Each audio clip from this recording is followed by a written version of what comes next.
Let me start with some questions. What do you know about the many important tribes in Libya, Iraq, Afghanistan, such as the Warfala, the Shamar, the Pashtun, and other tribes and clans in these countries?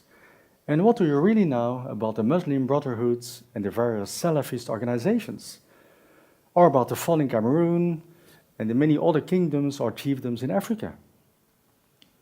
Whatever the difference between them, these are authority structures which do not fit within the Western conceptualizations of political structures.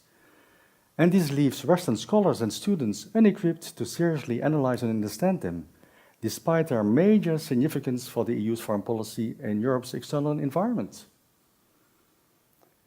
In order to allow for a comparison and a more systematic analysis, we suggest to use the concept polity, as defined by Ferguson and Mensbach.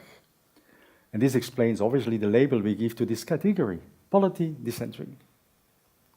For Ferguson and Mensbach, a polity is a political authority with a distinct identity, a capacity to mobilize persons and their resources for value satisfaction, such as the provision of order or public goods or services, and it also implies a degree of institutionalization and hierarchy. In this conceptualization, polities are not necessarily defined by territorial boundaries, but they are legitimate authority structures through the functions they fulfill within a society. Let us now move to the three categories of polity decentring. Provincializing means becoming aware of the specific set of polities that are predominant in the analysis of European foreign policy. And generally, they reflect two biases, a Westphalian state-centric bias and a modernity bias. The Westphalian state-centric bias appears in the focus on sovereign territorial states, relations between states, and state-based international organizations, all with governments as their most important agents. The modernity bias is reflected in the Weberian conception of the modern state with its institutional and functional capacities. And it also appears in the distinctions between public and private, state and society, and politics and religion. Both biases lead to assumptions about the state as the main legitimate authority structure or polity. However, the ideal of a modern sovereign state has always been more a myth than reality, even within Europe and the West. And this is obviously the case in the increasing number of failed or failing states, or what other scholars labeled as ungoverned spaces or areas of limited statehood, which indeed also exists within the EU's neighborhoods. And this brings us to the second decentering dimension, engagement. In some areas, the state and the governmental structures may be weak or nearly inexisting. However, this does not mean that there are no other polities at work or other authority structures. And even when states do function well, other kinds of polities generally coexist within the state or with the state.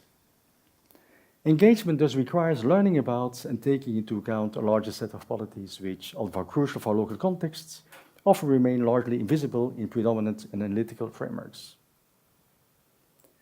In addition to state-based polities, various other types of polities can be identified, including ethnicity-based polities, such as tribes, clans, and chiefdoms, religion-based polities, such as transnational Islamic organizations, or warlordism-based polities, as in the Sahara region and Somalia.